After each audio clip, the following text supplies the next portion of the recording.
Estamos no ano 103 depois de Cristo. A pregação chegou aos 4 cantos do mundo conhecido, porém é a primeira vez que a igreja está sem a presença apostólica.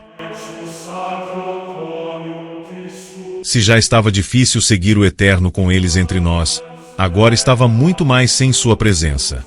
Trajano não atacou duramente a igreja de Yeshua, chamado na língua gentílica de Zous, e posteriormente Jesus. A perseguição de Trajano era mais em caso de denúncia. Os cristãos podiam viver livremente no império, mas se houvesse denúncias, eles deveriam ser duramente castigados. Deu para a igreja respirar um pouco. Nesse tempo os discípulos dos apóstolos estavam vivos, e para a glória de Deus, deixaram cartas pastorais para nós. Dentre eles está Clemente Romano, discípulo de Pedro, que é chamado assim por nós para diferenciar do Clemente de Alexandria, que não foi discípulo direto dos apóstolos. Na época apostólica, ou seja, no período em que os apóstolos estavam vivos, Clemente era apenas chamado de Clemente. Ele foi um discípulo de Pedro enviado para servir Paulo na prisão domiciliar, como está registrado em Filipenses 4:3. A igreja pós-apostólica acreditava que ele teria sido o autor do livro de Hebreus, já que ele era um judeu de dupla nacionalidade igual a Paulo. Isso fica evidenciado ao lermos sua carta aos Coríntios, que possui uma linguagem extremamente parecida com o livro de Hebreus. Havia também nessa mesma época, Policarpo bispo de Esmirna, discípulo do emissário João. Também deixou algo escrito para nós. Inácio bispo de Antioquia, discípulo de João, também nos deixou escritos pastorais. Pápias, discípulo de João, também escreveu para a igreja, mas seus escritos foram deturpados por Jerônimo no final do IV século, chegando até nós somente fragmentos dos seus preciosos escritos. Nessa época, no meio do reinado de Trajano, Serdon era bispo de Alexandria, Egito, e Clemente era bispo de Roma. Ambos conviveram com os apóstolos, viveram com eles. Em Hierápolis e em Éfeso, Cordratos e as filhas do apóstolo Filipe edificavam a igreja, sendo usados no poder do espírito profético de maneira espetacular. A igreja estava com um time fortíssimo, formado pelo Senhor para fazer frente a Satanás. Irmãos, precisamos formar discípulos, precisamos incitar a vida de oração, de estudo da palavra e da dedicação a Adonai. Se não fosse esse time bem preparado, com vida com Deus, a igreja tinha acabado ali.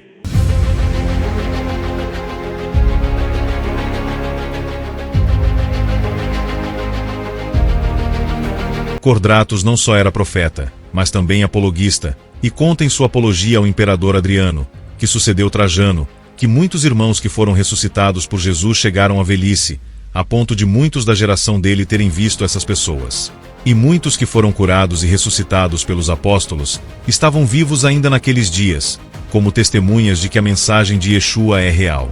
Nesses primeiros 20 anos do ano 100 depois de Cristo, era essa a realidade da igreja.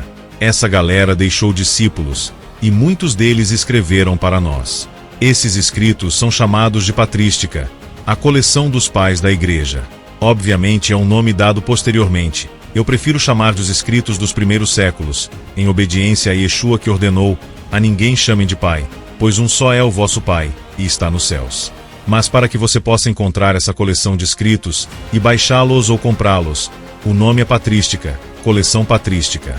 Perceba que até então a regra do que era canônico ou não, residia no ensino deixado pelos emissários de Yeshua. Tudo que os apóstolos condenaram a igreja continuou condenando, tudo que eles mandaram à igreja continuou mandando. Ser cristão é isso, confiar na mensagem dos emissários, pois eles foram enviados para isso. Qual a prova disso? Mortos ressuscitaram, aleijados andaram, cegos viram, mudos falaram, surdos ouviram, leprosos foram limpos, Deus deu testemunho de seus servos. Todos preferiram morrer ao negar a mensagem. Estamos falando de milhares de pessoas mortas por amor à mensagem. Que verdade é essa que nenhum deles preferiu negar, para ver sua família ser livre da morte? Uma coisa é você mesmo virar mártir, outra coisa é você ver sua esposa e filhos serem atirados aos leões, à fogueira, às torturas, e mesmo assim não renegar a mensagem.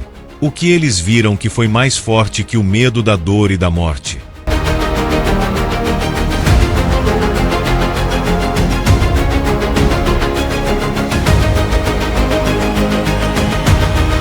Não lembro de nenhum gnóstico, ebionita, nicolaíta, ofita, simonita, passando por esse tipo de coisa. Há relatos deles criticando o martírio como sendo um ato vão, sem sentido, realizado por pessoas tolas. Calma que vou dar nome aos bois mais à frente. E aí, já deixou o like? Já se inscreveu na casa do Machia? Olha, é tempo de alargar as estacas. Deus vai crescer seu ministério, mas para isso você precisa de preparo. Continue estudando, mas não esqueça da vida de oração. Ore mais. Quem vai te dizer o que fazer, o que falar e como agir é o dono da obra. Vá falar com ele. Voltemos ao assunto. Quero que perceba que na sucessão apostólica, ninguém recebeu o título de apóstolo. Como disse o reverendo Augustus Nicodemos, apóstolo bom é apóstolo morto. Depois da morte dos apóstolos, ninguém jamais foi separado por Yeshua para essa missão. A razão está na fala dos próprios emissários. Eles diziam que sua missão era lançar as bases da emuná em Yeshua, para que os pastores edificassem sobre ela. Isso nos leva à compreensão de que o trabalho dos emissários era no início da igreja, na fundação dela, no alicerce dela. Por isso Jesus diz a Kefa, tu és Pedro, e sobre esta pedra edificarei minha congregação. O apóstolo estava sendo convocado para colocar a rocha, que é Yeshua, como fundamento da eclesia. O emissário Paulo de Tarso fazendo a menção dessa verdade em Efésios 2:19-20, 1 Coríntios 3:10-16, e o emissário Kefa conhecido mundialmente por seu nome gentílico Pedro, também falou sobre isso em 1 Pedro 2:4-10. Sendo assim, o trabalho apostólico pertencia exclusivamente a esses homens que viveram no primeiro século. Se não fosse assim, era para Timóteo, bispo de Éfeso e discípulo de Paulo receber tal título, mas isso nunca aconteceu. Onésimo, que tornou-se bispo de Éfeso depois de Timóteo, isso mesmo, a igreja elegeu como bispo um escravo, mostrando que não existia o preconceito na comunidade e que não misturavam o secular com o sagrado. Nem Onésimo recebeu o título de emissário, nem Clemente, nem Inácio, ninguém por séculos. Mas hoje em dia você encontra muitos apóstolos pregando o Brasil afora. E a maioria enriquecendo, pedindo ofertas e dízimos, com carros luxuosos, vivendo em mansões, com um padrão de vida elevado, enquanto a comunidade padece com o salário mínimo. Existem também apóstolos mais pobres, que não acumulam riquezas mas surtam se forem chamados de pastores, pior ainda se forem chamados de irmãos. Mostrando com isso que querem glamour, títulos e cargos importantes, bem diferente de Kefa, que sendo um verdadeiro apóstolo, tendo visto o próprio Yeshua transfigurado, tendo sido chamado pelo próprio Yeshua, a si mesmo chamou de presbítero em 1 Pedro 5:1. Chame seu apóstolo de presbítero e veja o que acontece. Deus te trouxe aqui para te despertar. Não é para criar contendas em sua comunidade, mas preste atenção e você verá os simonitas entre nós ainda. Fuja desse ambiente, ou permaneça lá e seja diferente. Para nossa sorte, a salvação é individual. Você pode ficar na comunidade, mas tem obrigação de ser diferente. Voltemos ao século II. A comunidade era formada de diáconos, os garçons, presbíteros, os anciões que atuavam como pastores, profetas, professores, misericordiosos e evangelistas, que eram os missionários da época. Mas a comunidade era enorme e precisava de supervisão, que depois dos apóstolos foi executada pelos discípulos mais chegados dos apóstolos. Cordratos e as filhas de Filipe faziam esse trabalho na região de Cesareia a Éfeso. Mas por causa das perseguições viajar se tornou perigoso, e a melhor solução foi ordenar supervisores em cada cidade. Esses homens foram chamados de bispos para diferenciar dos demais presbíteros. Bispo e presbítero são sinônimos, ambas significam ancião e fazem menção aos anciões que Moisés separou, para ajudá-lo a gerir o povo no deserto. Perceba que a congregação do Messias sempre se conectou à congregação do Sinai. Os Testemunhas de Jeová e a congregação cristã no Brasil chamam seus pastores de anciões, justamente para ser fiéis ao termo original. Perceba que quanto mais ignorantes nós somos, tanto mais críticas insensatas fazemos. Você ainda irá se surpreender aqui nesse canal.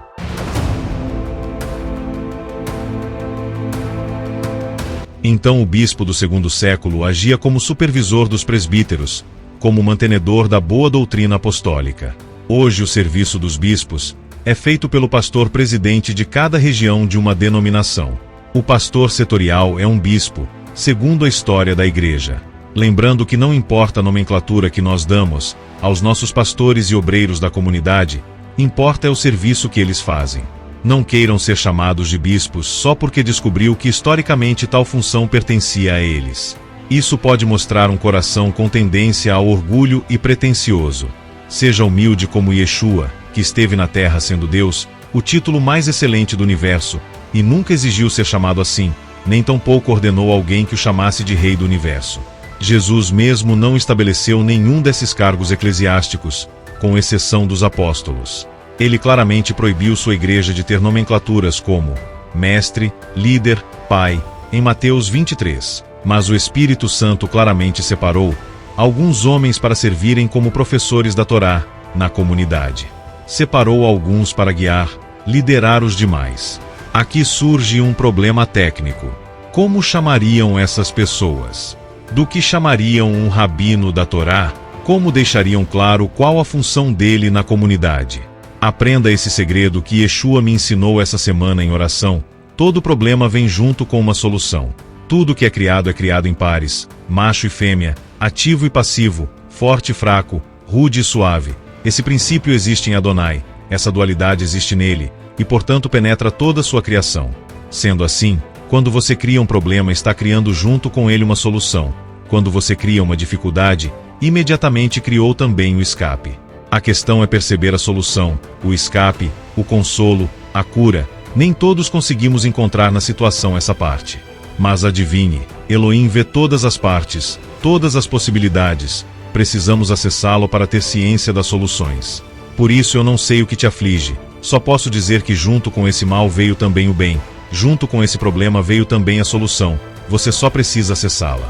A faculdade não acabou. O casamento não acabou. Os abalos da vida não podem te destruir. Você tem um dono que também é seu pai e seu amigo. Tenha calma. Converse mais com ele. Junto com a necessidade veio a solução para a congregação. Yeshua estava proibindo o apego e a ostentação de títulos, a vaidade de ser chamado de algo, a sensação de superioridade. Essas coisas são proibidas. Mas infelizmente é o que mais a gente vê. O título envaidece, corrompe a pureza da alma. Se tivéssemos como evitá-lo, seria muito melhor. Isso era ensinado na comunidade nos 2 primeiros séculos, mas com o passar do tempo a igreja envaideceu-se, como já era esperado. Então tinham os professores da Bíblia, os evangelistas, presbíteros, diáconos e por fim os bispos, que eram os pastores presidentes, responsáveis por supervisionar as comunidades de cada cidade que presidiam. Por que tinha essa supervisão? Como falado no vídeo passado, Satanás introduziu na igreja obreiros fraudulentos. Estávamos sendo atacados por fora e por dentro. No 2º século surgiu os ebionitas, que eram os judaizantes rebeldes desde o 1º século. Agora eles tinham nome. De repente surge Marcião, filho de um bispo da cidade portuária de Sinop. Sim, o cara era filho de pastor, pregando que o Deus do Velho Testamento era mau, e que Jesus veio nos libertar de Yahvé. Exatamente isso, você ouviu bem. Marcião misturou a filosofia platônica com a revelação bíblica, e deu super ruim. Ele começou a escrever evangelhos em nome de Paulo e dos apóstolos. Para saber detalhes disso, indico que veja o vídeo que fiz sobre o gnosticismo. São 3 vídeos, acesse nossa playlist.